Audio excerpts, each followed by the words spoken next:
Mastering Skills for the TOEFL IBT Listening. Copyright 2006 Compass Publishing.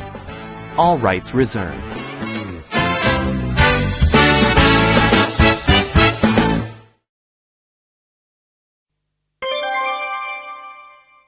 Chapter 1. Short Passage Skill Practice. Skill A. Understanding main ideas and organization. 1. Campus life. Hey, I saw you guys playing softball. Could I join your team? Well, we're full right now, actually. Are you signed up in the Intramural Sports League? No. How does that work? Go to Whithurst Hall, room 304, and fill out a form to sign up as a free agent. Then, if a team needs a player, they can select you from a list. You just have to sign up and pay the fees. Fees, huh? What are those like? Well, they're $30 per player for a season if you're on a team. I'm not sure about free agents. Number 1. What are the speakers mainly discussing?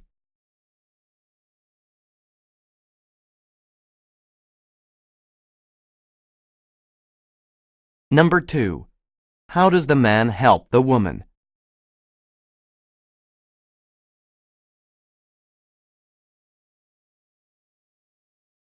Number 3. According to the man, how much does it cost to join a softball team?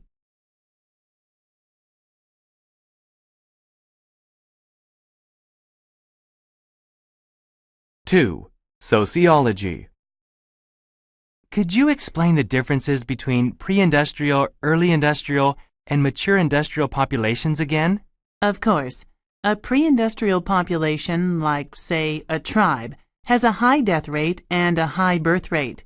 Many people die, but many new babies are born too, so their population is stable. A mature industrial population, such as the U.S., has low birth and death rates, so the population is also stable in theory. On the other hand, an early industrial population, like India, can achieve low death rates but still have high birth rates, so it experiences a population explosion. Thus, it differs from the other two. Number 1. What is the talk mainly about?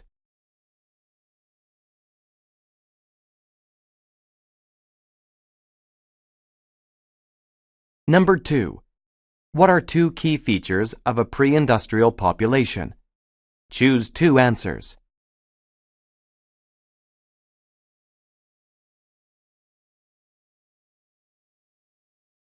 Number 3. In what order does the professor explain the categories?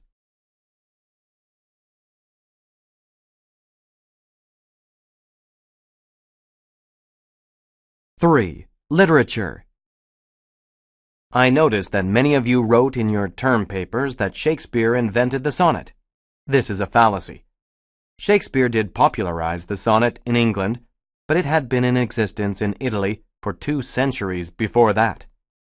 Sonnets were being written in Italian as pastoral love poems.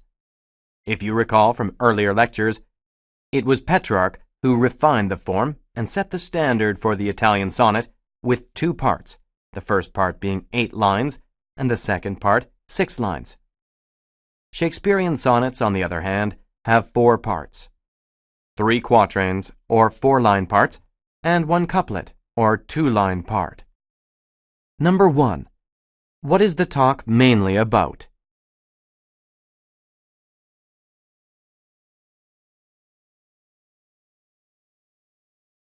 Number 2. How does the professor emphasize his point about sonnets?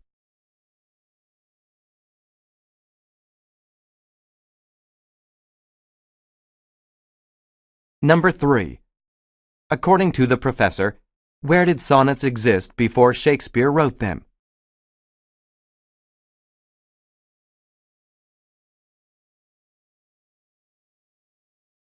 Four. Campus life. What can I do for you? I really wanted to take Chemistry 221 with you, but the class is full. Is it a required course for you? Yes, it is. I'm majoring in chemistry. I presume you have the prerequisites then? Prerequisites? Prerequisites are those courses that you need to have completed in order to enroll in any given class. The prerequisite for Chemistry 221 is Chemistry 100. Oh, yes, of course. In that case, you can enroll in the class. But the class is full. Don't I have to put my name on a waiting list or anything? No, not for required courses. Anyone who needs to take a class to fulfill their course requirements is permitted to enter. Number 1. Why does the woman go to see the professor?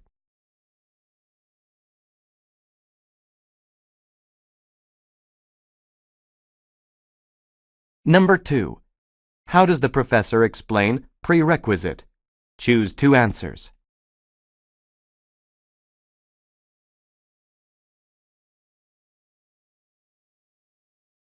Number 3. According to the professor, why can the woman enroll in the course?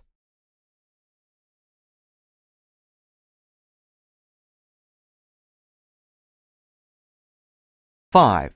Geology. The 2 main types of glacial erosion are plucking and abrasion. Plucking occurs when blocks of rock are pulled away from the bedrock. The glacier works like a backhoe. Water flows into cracks in the rock. It then refreezes and expands, causing the chunk of rock to separate from the bedrock. A glacier can then pick up these loose chunks as it passes over the bedrock. This process creates a lot of loose debris, which causes abrasion. Now, abrasion works like sandpaper, with the debris grinding away at the bedrock. If the debris is coarse, it will create long grooves in the bedrock called striations. On the other hand, if the debris is fine, it will create a smooth surface. Number 1. What is the talk mainly about?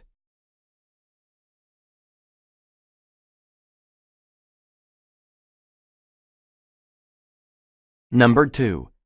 How does the professor explain abrasion?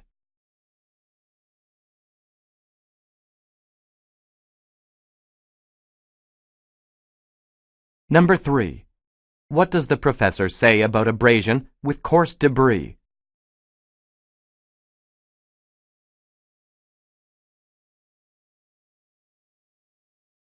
Six. Health science. One commonly pasteurized product is milk. By decreasing the amount of dangerous bacteria present, milk can be made safer to consume. It also lasts longer after it's been pasteurized. The most common pasteurization procedure is high-temperature, short-time, HTST, pasteurization. The milk is kept at 72 degrees Celsius for at least 15 seconds. That is the high temperature, 72 degrees, for a short time, 15 seconds. This allows the milk to remain fresh for 2 or 3 weeks if refrigerated. For longer-lasting milk, the ultra-high temperature UHT method is used. This milk is heated to 138 degrees Celsius and held there for only 2 seconds. Milk pasteurized under the UHT method can remain fresh for up to 2 or 3 months. Number 1. What aspect of pasteurization does the professor mainly discuss?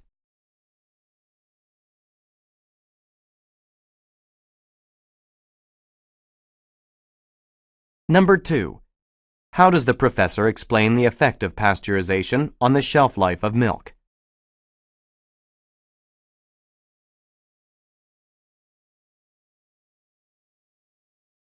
Number 3.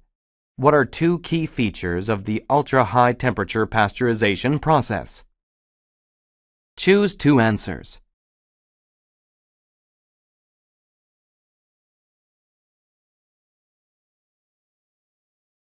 Seven. Campus life. Hey, Josie, you assessed Peter's presentation, didn't you? Yep, I thought he did pretty well. Me too. How did you actually fill out the assessment form? Well, I noted down the main ideas, the strengths, and then one thing that could be improved, like how Peter was chewing gum during the presentation. Okay, that's it? No, then I graded him on several areas from 1 to 4, 4 being the best. Like, I gave Peter a 4 for eye contact because he didn't look at the floor at all. I see. You know, I asked because I'm assessing you next Thursday. Number 1. What are the speakers mainly discussing?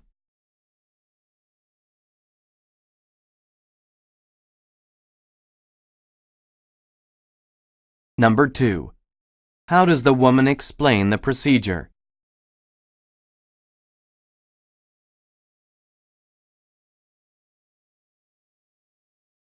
Number 3. What is an example that the woman gives of a quality that earned a high grade?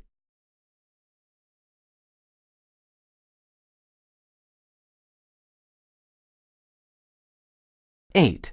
Journalism. The scholarly method involves careful analysis and interpretation of information. Information must come from somewhere. These are the sources. There are 3 types of sources: primary, secondary, and tertiary. Primary sources come from documents created by people who witnessed events firsthand. A person's diary is an example of a primary source. When information from primary sources is interpreted by others, it is called a secondary source. For example, if someone read that diary, compared it to newspapers from the same period, and wrote about it, this would be a secondary source. If someone then read that secondary source and created a new document, that would be a tertiary source. Number 1. What is the talk mainly about?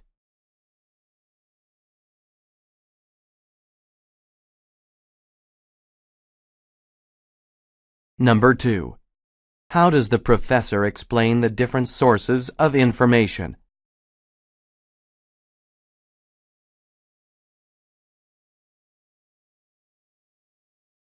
Number 3. What is an example the professor gives of a primary source?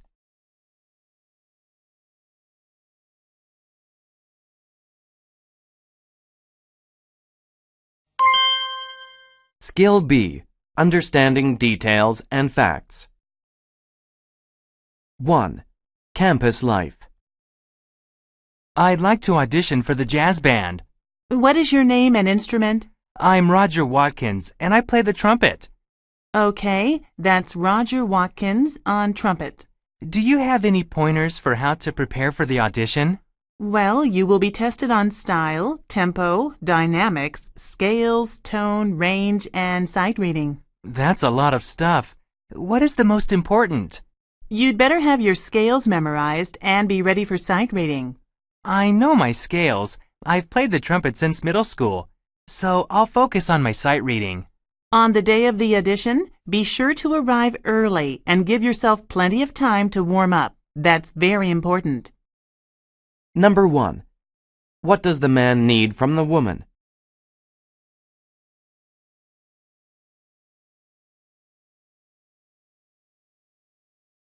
Number 2.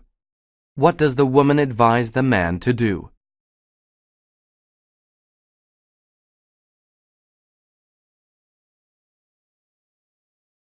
Number 3. According to the man, what instrument does he play?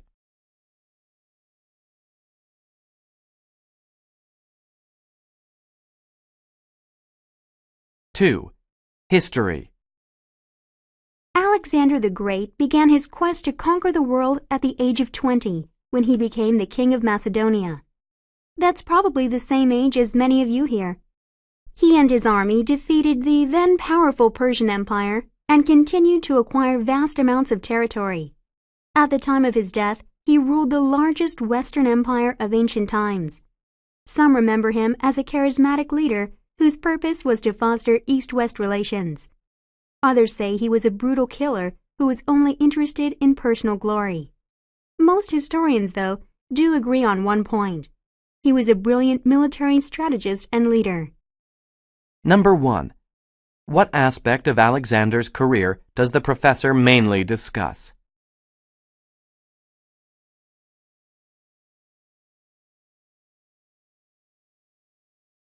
Number 2. Which empire is mentioned in the lecture?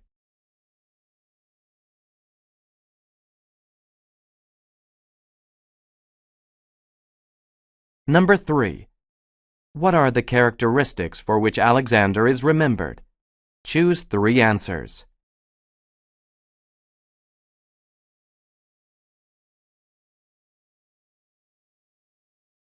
4. Campus life. Sorry, guys, this court is reserved from 3 to 4. Reserved? For what? Some other students registered to reserve this court over a week ago. How do you do that? You go to the gym office during office hours, tell them when you want to reserve the court, and then present your student ID card. Then they'll authorize the reservation. That's not very fair. We were here first, and someone can just reserve the court for whenever they want? No, you can only reserve 1 hour per week and only 1 week beforehand. Otherwise, the court is on a first-come, first-served basis. Well, I appreciate the info. Let's go, guys. Number 1.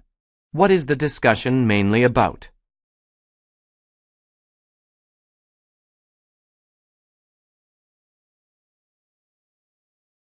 Number 2. Where does the woman suggest the man go?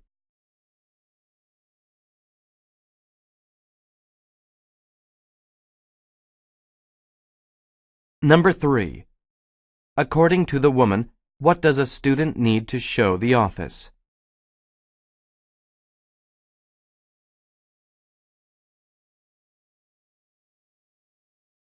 Five. Physics. We are all here to learn physics, but why? Because it's a required course? That's probably true for most of you. In truth, you can come here and just memorize the formula and get a decent grade, but I want you to learn physics as an activity, like you would learn to ride a bike. If you have to jump a ravine, I want you to be able to calculate the required momentum to get across. If there is a fire in your house, I want you to know the best course of action based on principles of smoke and heat diffusion. Physics is actually quite useful. Number 1. What is the talk mainly about?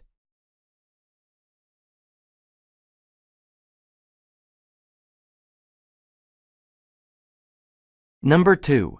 According to the professor, how should the subject matter be learned?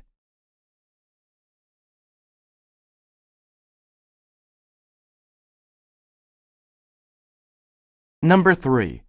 What are 2 examples the professor gives of situations in which physics is useful? Choose 2 answers.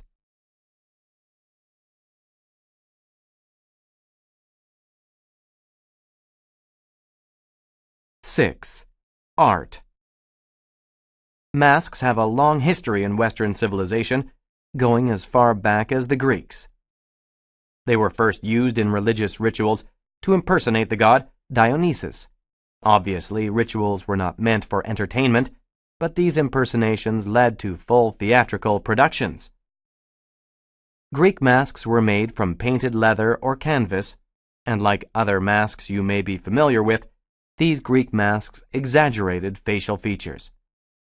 They also helped amplify the actor's voice and allowed one actor to play multiple roles. Later, masks were important in medieval morality plays. Medieval masks were made from papier-mâché and represented demons, devils, and the 7 deadly sins. Number 1. What is the talk mainly about?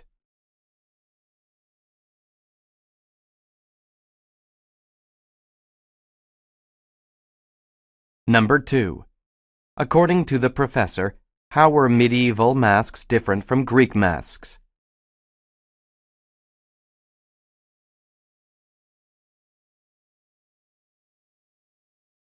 Number 3.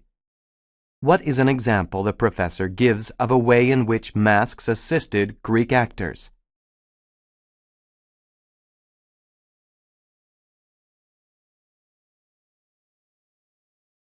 8. Drama. So, theater is a kind of art, but what kind is it? Didn't you say it was a performing art? That's right. Remember, we have 3 kinds of art: literary, visual, and performing. A performing art has 2 necessary and sufficient conditions. First, it requires a creator, interpreter, and an audience. And second, the audience and interpreter must be in the same place. Some examples of performing arts are dance, music, and opera. Film, as we discussed last time, contains facets of both visual and performing arts. So in order to make a film, Performing artists and visual artists work in collaboration. Number 1. What is the talk mainly about?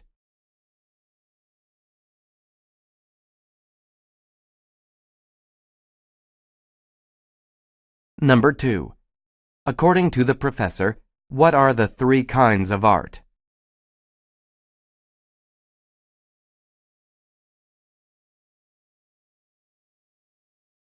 Number 3. What are 2 key features of performing arts mentioned in the discussion? Choose 2 answers.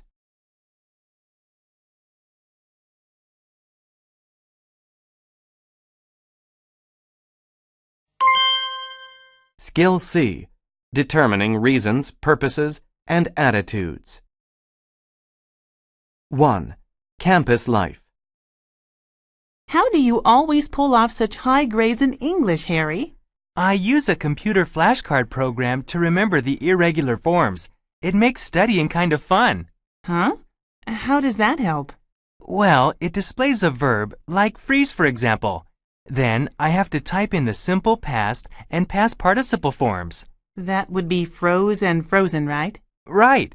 If I screw up, then it comes up again at the end of my list. Wow, so it reinforces your shortcomings. Yeah. It also provides adjectives with synonyms, phrasal verbs with definitions, and it has grammar exercises as well. Number 1.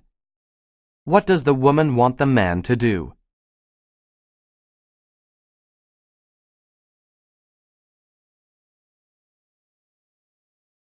Number 2.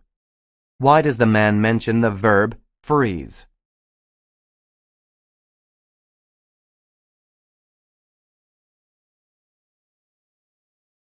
Number 3.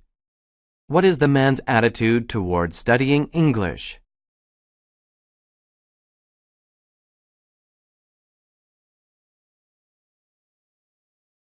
Two. Sociology. Who was Mother Teresa then? The Indian nun? Actually, she was not Indian but Albanian. She grew up in modern-day Macedonia, when it was encompassed within the Ottoman Empire. But she did live in India, right? That's right. She went there as a missionary with Irish nuns. She later started her own religious order to work with the poorest and sickest people. She even did special training with an American medical mission. She was truly a remarkable lady. She fed and taught abandoned children who lived in abject poverty, and she gave comfort to the dying. In 1979, she received the Nobel Peace Prize for her valuable work. Number 1. What are the people talking about?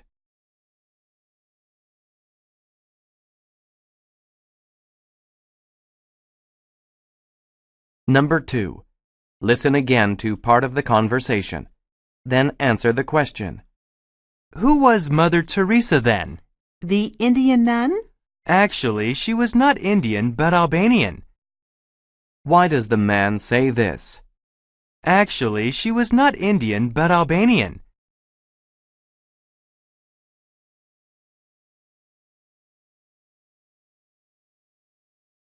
Number 3. What is the man's attitude towards Mother Teresa?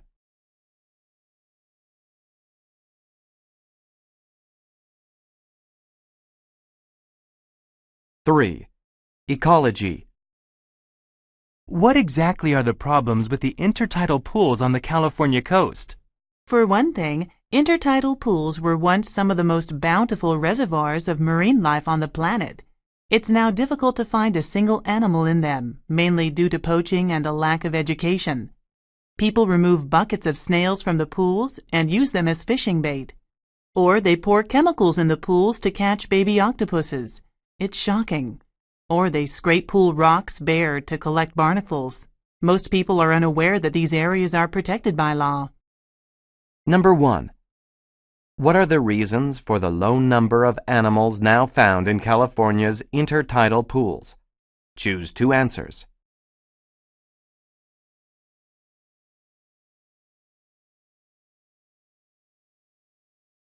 Number 2. What does the professor imply about the situation?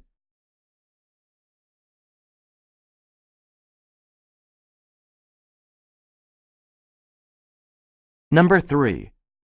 What is the professor's attitude toward people who catch octopuses in the pools?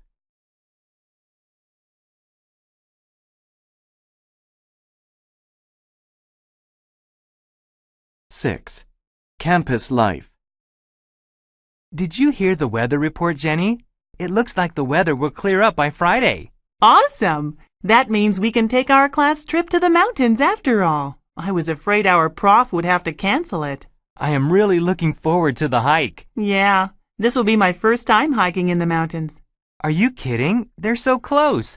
I go up there most weekends with my friends. I guess I'm just not the outdoors type. Are the trails on the mountain quite arduous? Not really. Most of them are no sweat. Hiking on them is just like taking a nice long walk through the woods. Number 1. What does the man say about the weather forecast?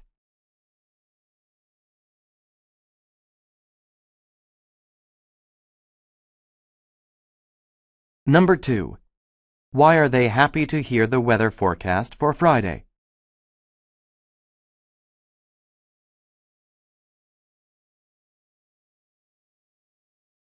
Number 3. What is the woman's attitude toward hiking in the mountains?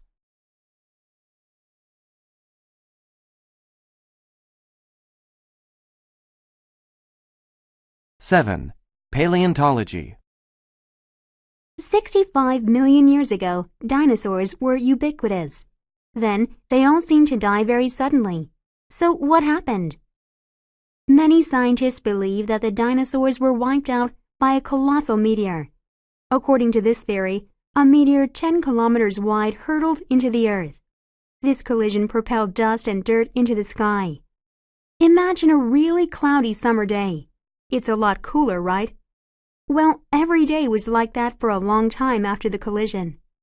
Because it was much darker and cooler, many species of plants began to die. Soon, there was no food source for plant-eating dinosaurs, and when they died, there was no food source for meat-eating dinosaurs.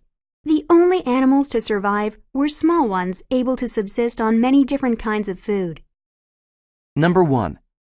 According to the professor, what does the meteor theory estimate?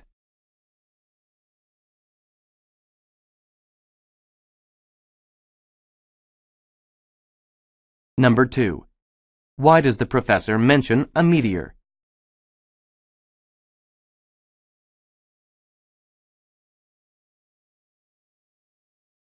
Number 3. Why does the professor say this? Imagine a really cloudy summer day.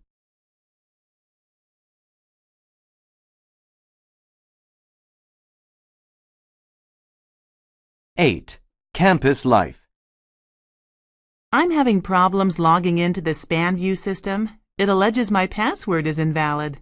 When was the last time you logged in? Beats me. Sometime last winter, maybe? Well, if you haven't logged in for 180 days, you need to procure a new password from the registrar's office. Try that first. If that doesn't help, then maybe someone else has gotten a hold of your username and password. Oh, what do I do if that's the case? Use your secret question, probably your mother's maiden name, to regain control of your account. That should solve your problem. Number 1. What's the woman's problem?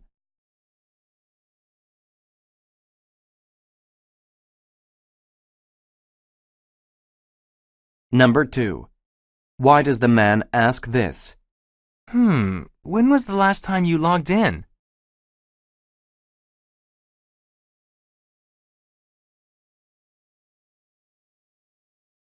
Number 3. Why does the woman say this?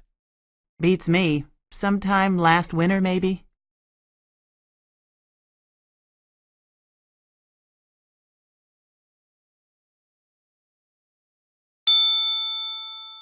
Skill review. 1. Campus life. Good morning. I was wondering if you could give me some information about the credit by exam system? Yes, of course. What would you like to know? Well, first of all, I'm not really sure what credit by exam means. Okay, it is basically a combination of tests administered by the departments of this university. the college level examination program, and other nationally recognized credit by exam programs. Right, I know it's some kind of test, but I'm still not quite sure what exactly that means. Can you explain it in a little more detail? The credit by exam system gives students a chance to take exams even if they are not registered in particular courses. For example, you want to take an exam in, say, English composition, but you don't want to take an English composition class. You register for credit by exam, and if you pass the exam, you get the credit. So, you can demonstrate competence attained by educational experience rather than university instruction. So I can take various exams even if I didn't register for that course or didn't attend any of the classes or lectures, and I can still get credits for taking those tests? That pretty much sums it up. Now, is it possible to get credits for graduate courses? I'd kind of like to combine my undergraduate degree and a master's degree at the same time, if that's possible. If I could get my BA and an MA at the same time, that would be great. It would certainly save a lot of time, but I'm afraid that this is only for certain undergraduate courses. Oh, well. And of course, I hope you realize that guest matriculants are not eligible for credits. I'm sorry, guest matriculants? I mean students who have been admitted to the university through an external program, but are not actually registered as full-time permanent students of this university. Exchange students and that kind of thing? They would fall under that category, yes, and extended study students too. I'm a little worried about how the credits would appear on my transcript. Will there be anything on my transcript to indicate that I did not actually attend classes? I'm afraid that might affect my chances of being accepted to a graduate program if I have not actually attended the classes. There will be nothing to show the credits were earned under the credit by exam system, but I don't think you need to worry. Each department has very strict eligibility criteria for students, and everyone taking a test is expected to have quite an extensive knowledge of the area to be tested. The credits you receive through testing are just as valid as credits received in the regular way. In any case, only a select few universities are being allowed to participate in the system, so academic standards are being tightly monitored. Do you have a list of the courses for which students can receive credit by exam? Yes. Why don't you take this information package, take a look, and give me a call if you have any more questions. Great, thanks. Number 1. What does the woman want?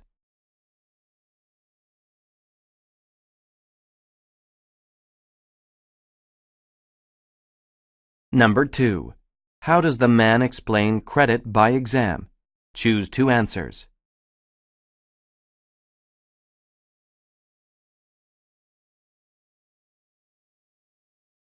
Number 3. According to the man, what is an example of a guest matriculant?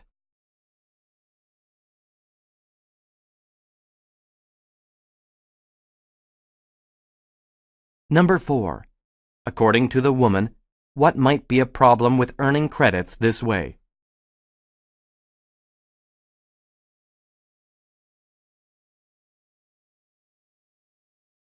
Number 5. Why does the man tell the woman that she doesn't need to worry?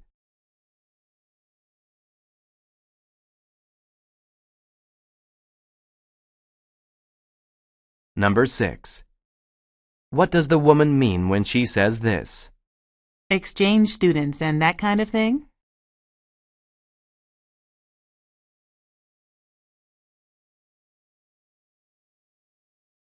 Two. Communications. You are giving a talk in front of a group of people. You've assembled all the relevant facts. You've planned it well, and your delivery is strong. But your audience doesn't respond, or, even worse, they are giving you a negative response. What went wrong? Well, it is probably not what you are saying out loud that matters.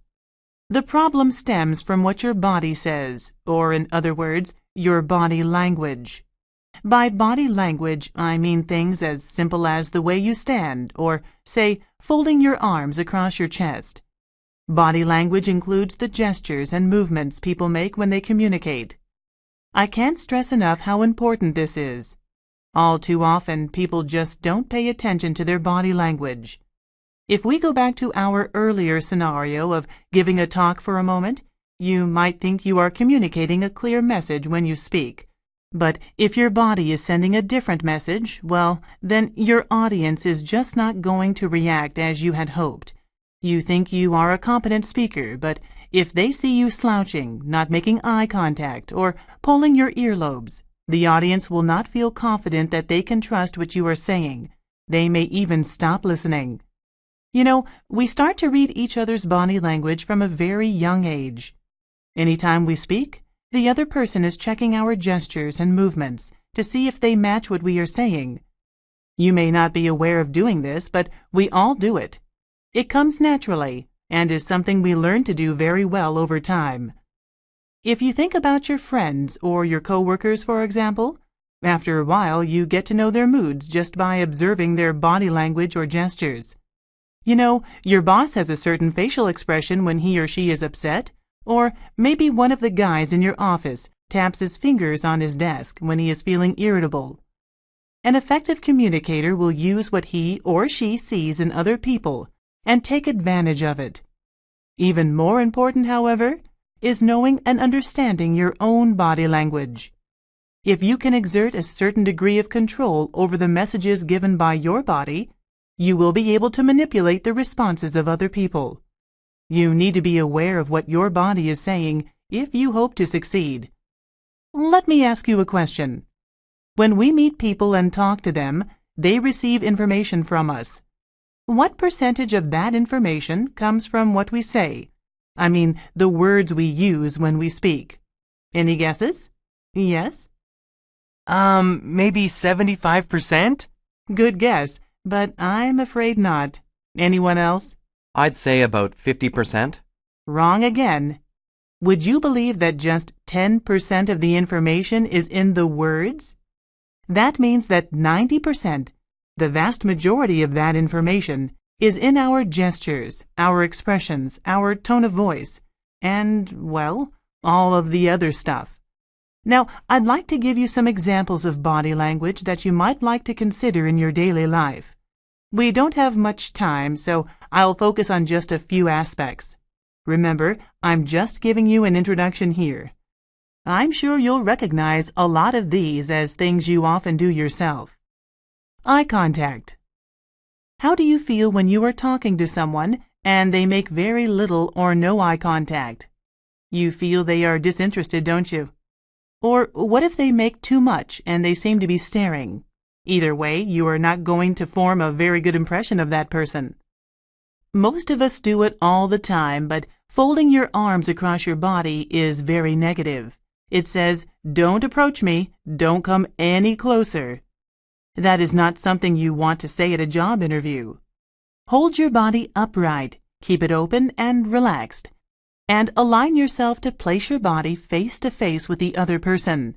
Then they'll think you are honest and truthful. So make a mental note to check your body language to make sure your body is saying the same thing as your mouth. With practice, you can send the desired message every time. Number 1. What aspect of communication does the professor mainly discuss?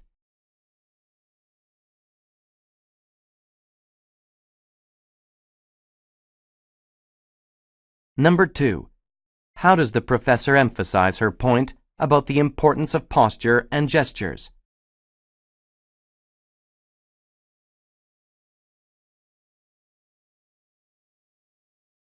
Number 3. According to the professor, how much of the information people receive when we talk to them comes from the words that we say?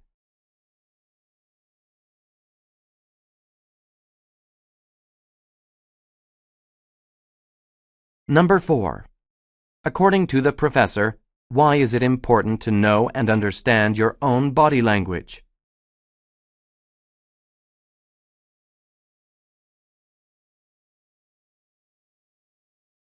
Number 5.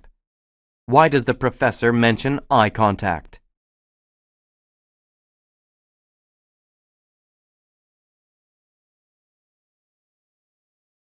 Number 6. What does the speaker imply when she says this? Would you believe that just 10% of the information is in the words?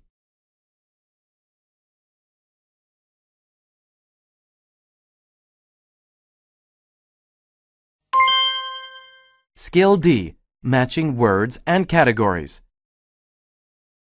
1. Campus life. Are you campaigning for the Senate this year? I hadn't thought about it. What does it involve? Student senators decide what to do with the money we pay in student fees, and they deal with all of the organizations at the university. Stuff like that. Who's eligible to run? You have to be a full-time student and have at least a 2.0 GPA. So, if you are elected, are you in until you graduate? No, it's just a year. Then you can be re-elected. You can be kicked out, too, if you don't attend the meetings. Sounds interesting. I'll mull it over. Number 1. What are the 2 qualifications needed to run for a student senate position? Choose 2 answers.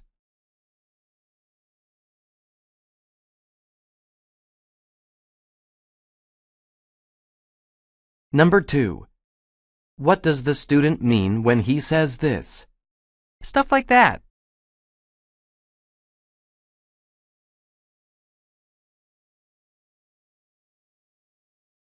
Number 3. Are these statements about student senators true? For each phrase, mark the correct box.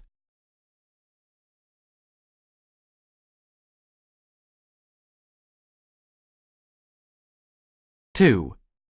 Economics. Money is something that can be exchanged for goods and services. It has several uses. One is that it is a medium of exchange. It is a lot easier to do business in a money-based economy than a barter-based one. Currency, or money, gives people a lot more flexibility in spending than trying to buy things with chickens or bags of grain. Money is also a way to measure value. When things are given a monetary value, we can compare their costs and values. Thirdly, money is an asset.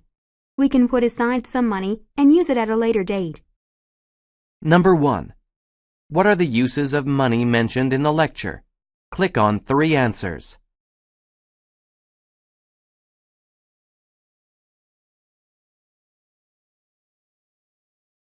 Number 2.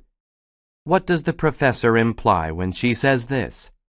It is a lot easier to do business in a money-based economy than a barter-based one.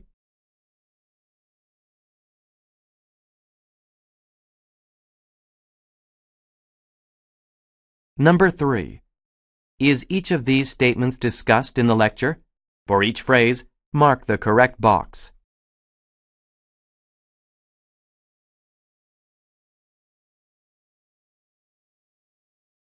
Four. Campus life. Excuse me, sorry. How do I know which textbooks I need? It's listed in the course schedule for some classes, but it's best to go to the first class and get the syllabus to be sure. Textbooks are pretty expensive. You don't want to buy one you don't need. Okay. Are there any used textbooks? Usually, they're half off and are stacked next to the new ones. Look for the blue label. First come, first served. Uh-huh. If I get the wrong book, can I get a refund?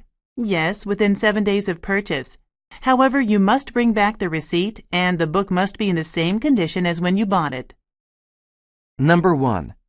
What are some of the conditions necessary for a student to get a refund on a textbook? Choose 3 answers.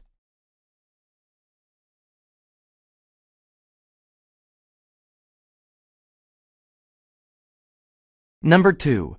What does the woman mean when she says this? You don't want to buy one you don't need.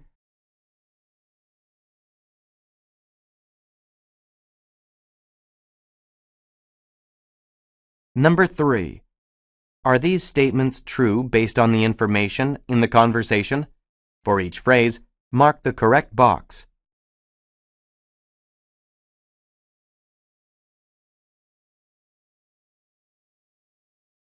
Five. Ecology. 3 major biomes will be on the test: the tundra, the desert, and the grasslands. Let's go over them. The tundra is a polar desert. Little precipitation, long cold winters, no trees, and a full range of daylight hours, from 0 to 24 hours.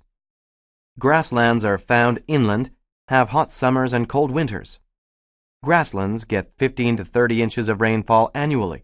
And remember, that there are two types, tall grass and short grass. Tall grass grasslands have thick, fertile soil. Short grass grasslands have thinner soil. Deserts are located within 20 to 30 degrees of the equator. They have hot days, cold nights, and little rainfall, only about 1 to 10 inches of rain per year. Number 1. According to the professor, which biomes feature little precipitation? Choose two answers.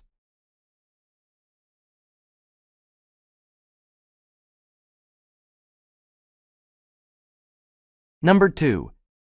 Why does the professor say this? 3 major biomes will be on the test.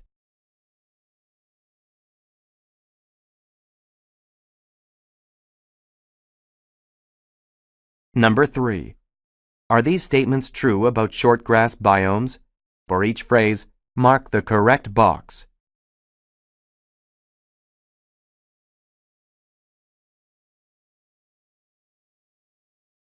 Seven. Campus life. Remember, these swimming drills are not for fitness. They are for recovery. I understand. I'm not trying to get in shape. That's right. And that's important because you don't want to overdo it. So, I should swim slowly? Yes, you should be very relaxed and keep your heart rate down.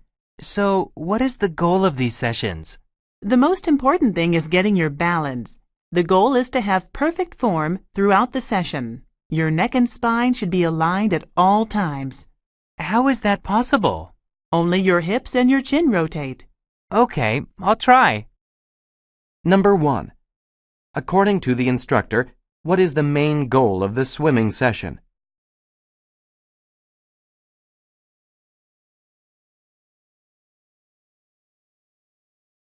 Number 2.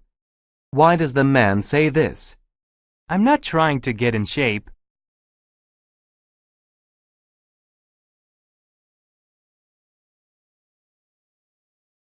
Number 3. Match each word with the correct classification.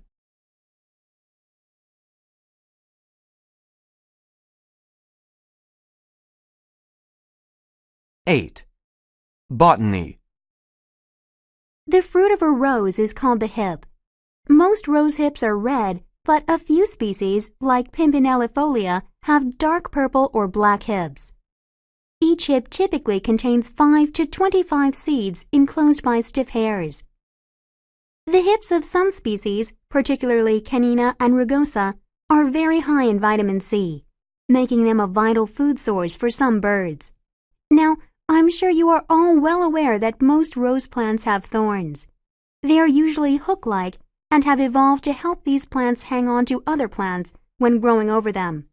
The Rugosa and Pimpinellifolia species, however, have tight clusters of straight spines instead, perhaps to inhibit sand erosion. Number 1. According to the professor, why have roses evolved thorns?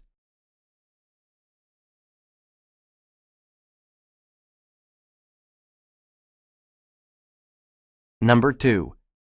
Why does the professor mention that most rose hips are red?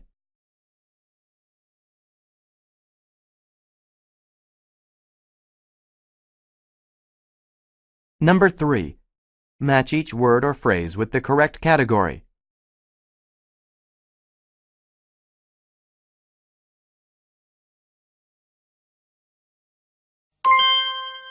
Skill E. Making inferences and predictions. 1. Campus life.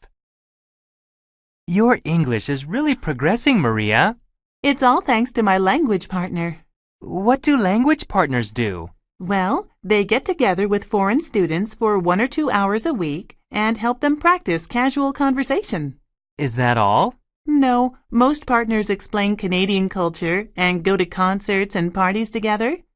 Mine has shown me some tremendous attractions here in Vancouver.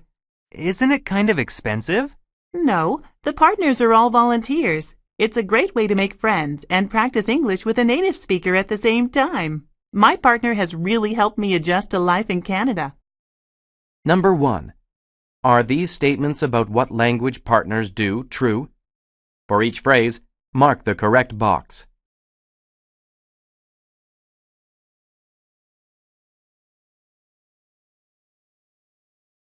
Number 2. What can be inferred about the woman?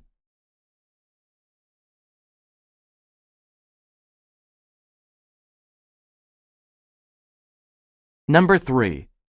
What does the woman imply when she says this? The partners are all volunteers.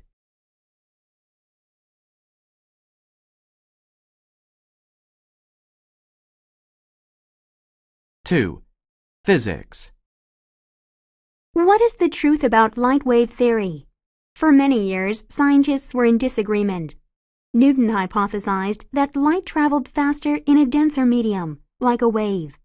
On the other hand, Christian Huygens in 1690 postulated that light waves slowed down in a denser medium, like particles. The problem was that it was impossible to measure the speed of light accurately. However, in 1850, Leon Foucault made the first accurate measurement. His results supported the wave theory for light. The theory was accepted until the late 19th century when Einstein discovered that light striking a surface caused particles to change their speed. This marked a return to contradiction and disagreement. Number 1. Match each scientist to the theory his work supported.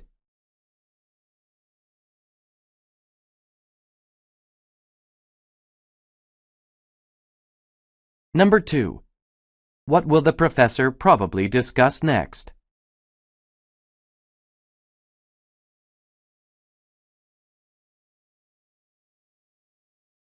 Number 3.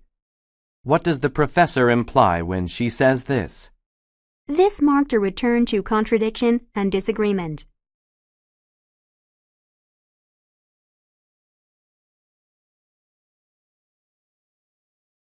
Three. Geography. Did you know that the Mediterranean is part of the Atlantic Ocean?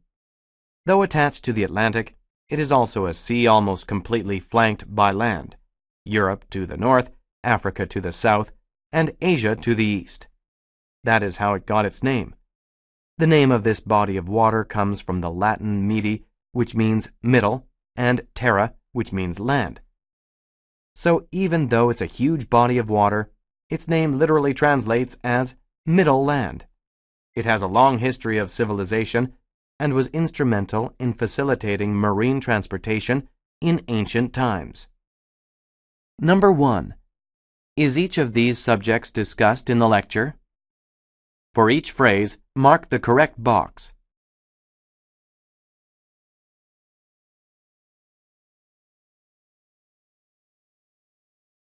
Number 2. What does the professor imply when he says this? Did you know that the Mediterranean is part of the Atlantic Ocean?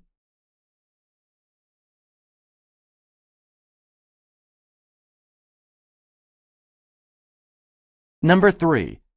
What does the professor mean when he says this? It has a long history of civilization.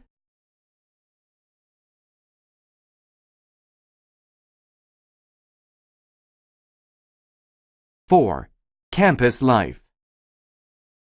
How do I register for a student union class?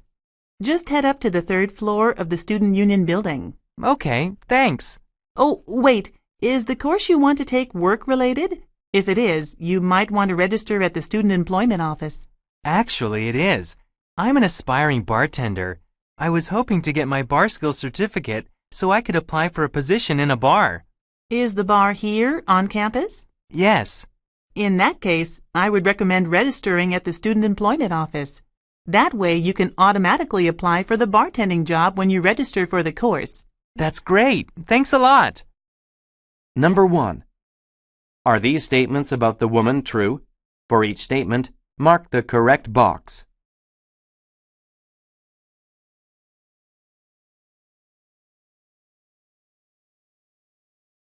Number 2. Listen again to part of the conversation and answer the question. Just head up to the 3rd floor of the Student Union building. Okay, thanks.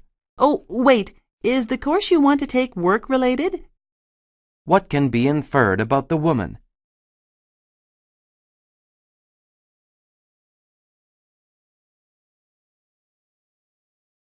Number 3. What will the man most likely do next?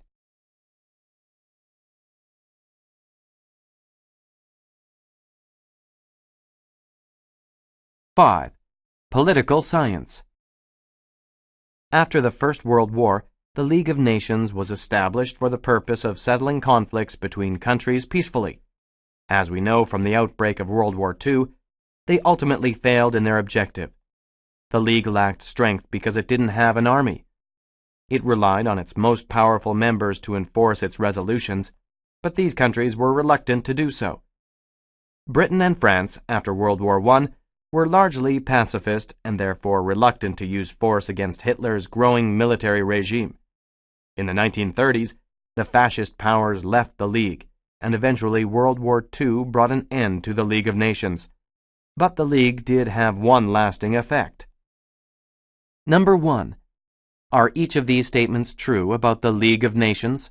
Choose yes or no.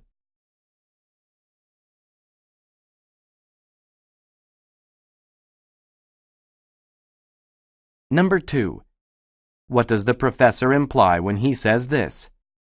It relied on its most powerful members to enforce its resolutions, but these countries were reluctant to do so. Britain and France, after World War I, were largely pacifist and therefore reluctant to use force against Hitler's growing military regime.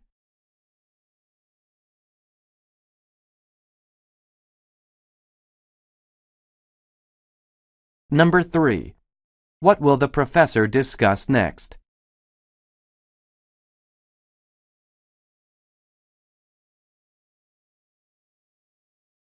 Six. Art history.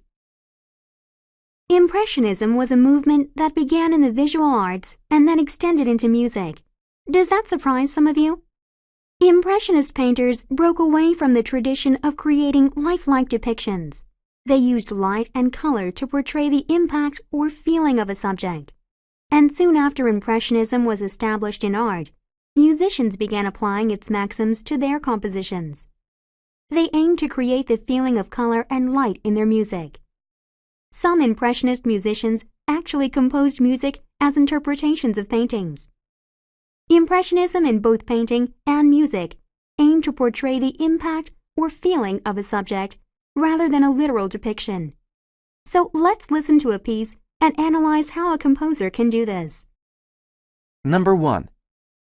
Based on information from the lecture, indicate whether each phrase below describes Impressionist or Pre-Impressionist work.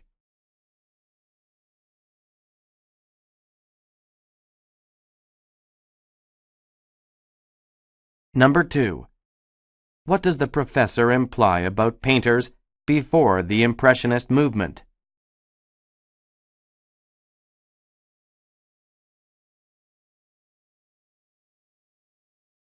Number 3. What will the professor discuss next?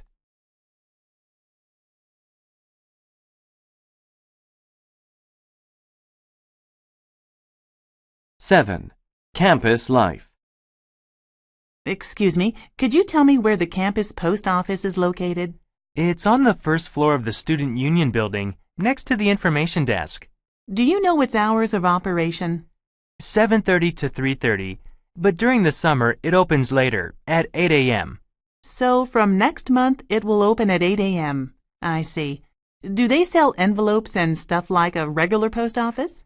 Yes, they primarily sell stamps and envelopes, but they carry other relevant postal products as well. Do they have a post office box service? Yes, P.O. boxes can be rented for $5 a month. That's $5 per month? That's right. That's the same price you'll find at off-campus post offices too. Is that right? Then I might as well rent one on campus. Number 1. Is each of these post office services discussed in the conversation?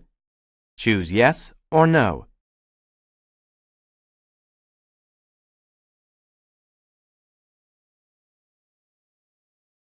Number 2. Listen to part of the conversation, then answer the question. That's the same price you'll find at off-campus post offices too. Is that right? What can be inferred about the student?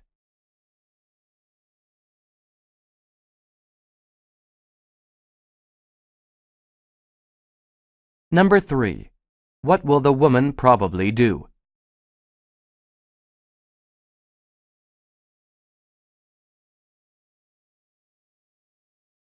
8. Photography. The process of taking a photograph involves exposing film to light. The amount of light that falls on the film is called the exposure. This is all something you'll have to do, so let me try to clarify that. Exposure is controlled by the lens aperture, the size of the hole letting in the light, and the shutter speed, the amount of time that the hole is opened for. Now, when planning exposure, a photographer considers reciprocity. This refers to the reciprocal relationship between aperture and shutter speed. For example, a slow shutter speed means that the film is getting more exposure to the light. Therefore, a smaller aperture is required. Similarly, a wide aperture requires a faster shutter speed. So, you must first determine the exposure and then adjust the aperture and shutter speed appropriately.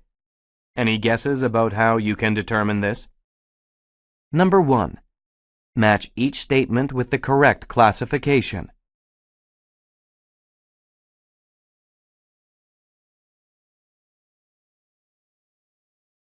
Number 2. What can be inferred about the students?